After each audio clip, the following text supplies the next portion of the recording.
Windows QLC itong ano to, itong nasa application ni Utol dun sa laptop niya.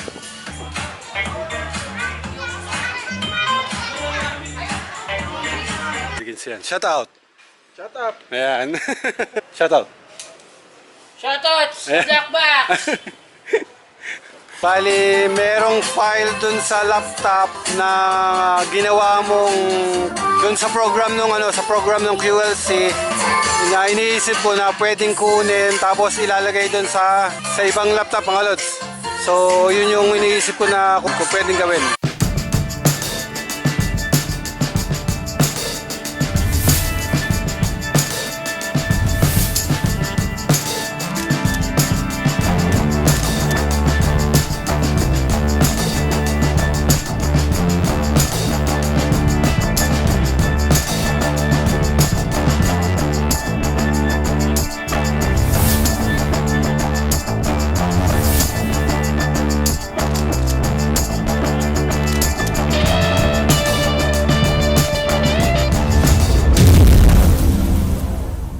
Ay mga lodi, nakaset up na tayo. So ano to, birthday ng bata, 3 years old din.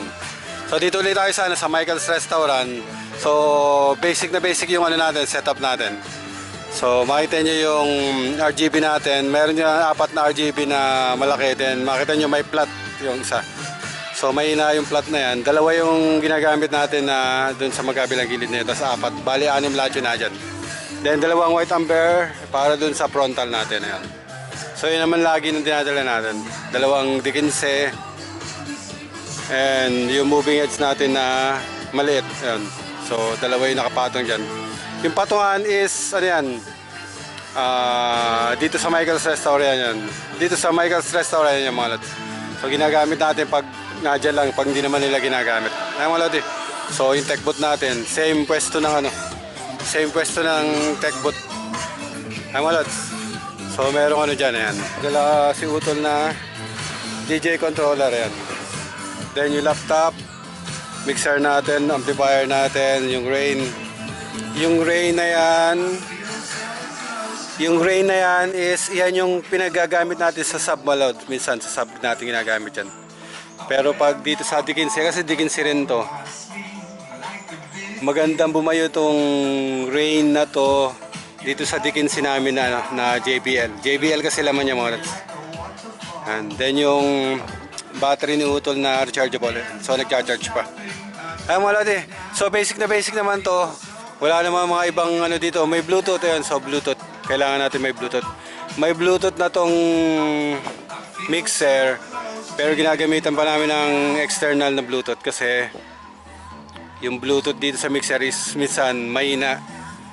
Pag lumayo yung ano, nawawala na. So bumili tayo ng Bluetooth na ito, Bluetooth device to. Dito na magko-connect yung ano, yung katulad niyan, mga clown yung magiging MC na dito. Yung cellphone nila is naka-connect lang dito. Then sila na rin nag-ooperate mga lods. Sila na rin nag-ooperate ng mga sounds. Then sa ilaw natin mga lods, controller na ilaw, QLC pa rin tayo. Windows QLC itong ano to, itong nasa application ni Utol dun sa laptop niya. Then ito. Ayan, ayan mga lods. So nakuha ni Utol yung crack nung virtual DJ. Bali ano to, yung lumang virtual DJ ata ang gamit niya. Parang yung lumang virtual DJ. So, papakita ko sa inyo mamaya. Ayan mga lods. So, ayan yung ginagamit ni Utol na, ano, na controller ng audio. Serato Pioneer DDJ SB yan. Ayan mga lods. DDJ SB. Alin, kaya nga. Virtual DJ.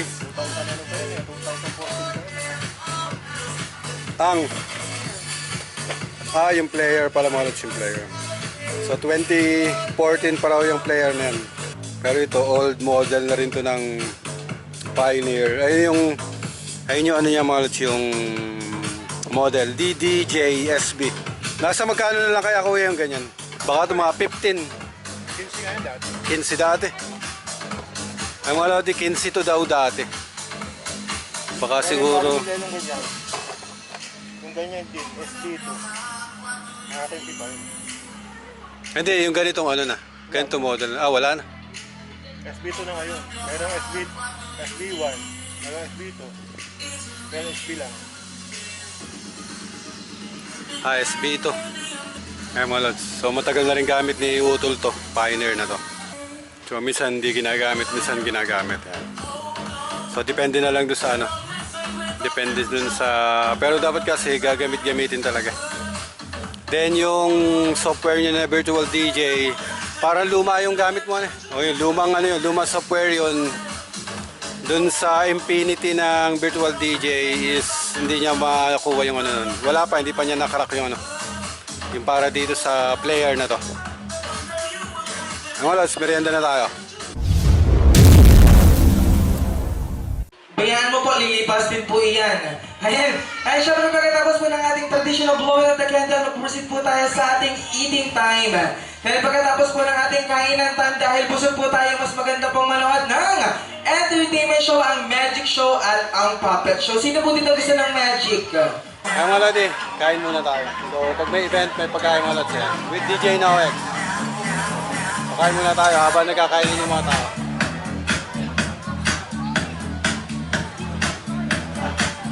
Ay mga lodi. So nagkakauwian na dito mga lodi. So ayan, basic na basic yan. So may pinapaano ako sa kay Utol na doon sa QLC mga lodi, sa QLC.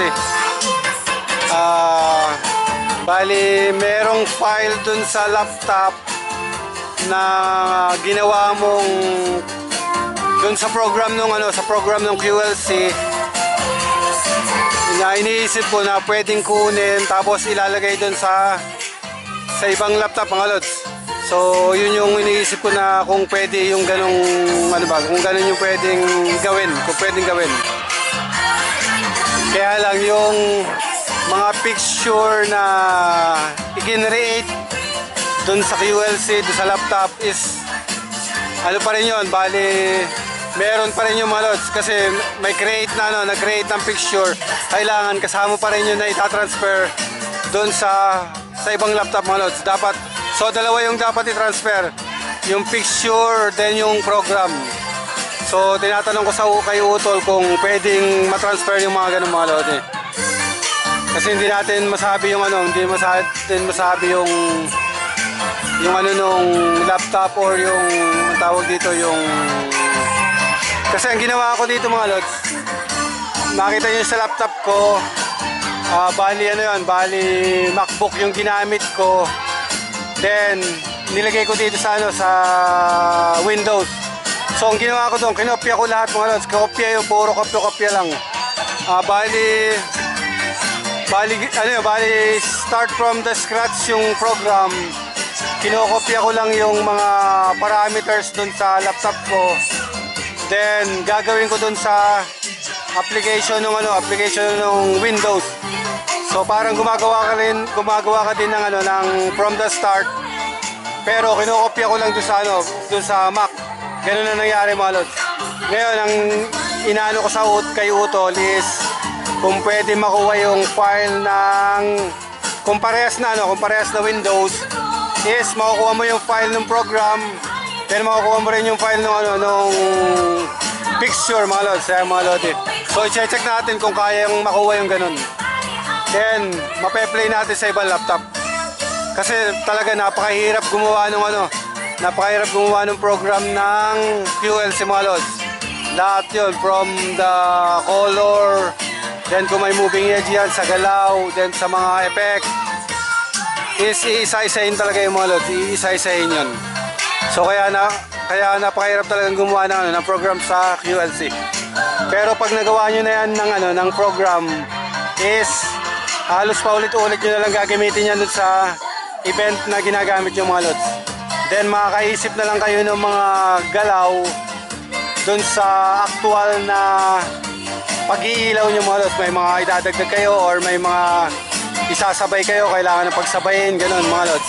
Ay mga lodi, so share ko na lang pag nakuha namin yung file na iyon at pwedeng matransfer sa ibang laptop is gagawa ko ng video yung mga lods.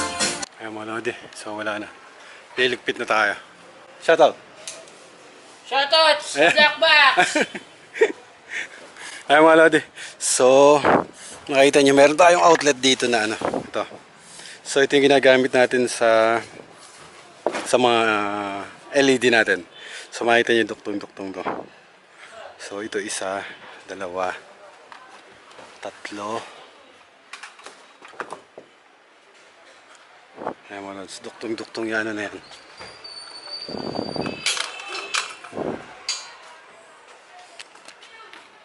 Ito mga lods.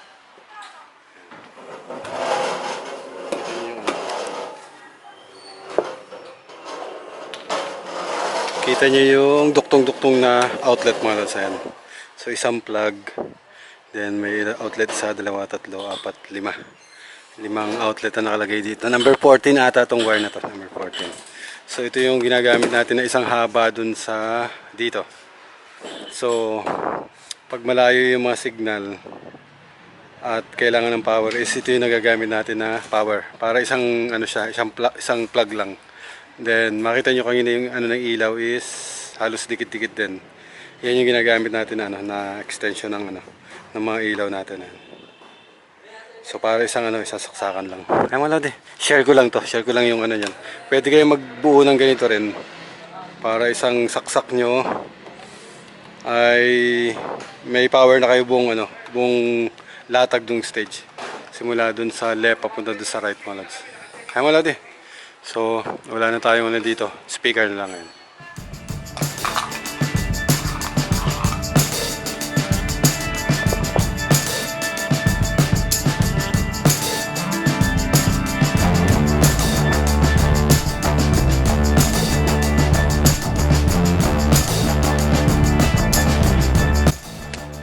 Lodi, tapos na tayo mag-pack up. So basic na basic to. Ay yung gamit natin. So pag dito sa Michael's Restaurant, yun lang yung ginagamit natin lagi. So 2 dikinsi lang yan mga lads. 2 dikinsi lang yan.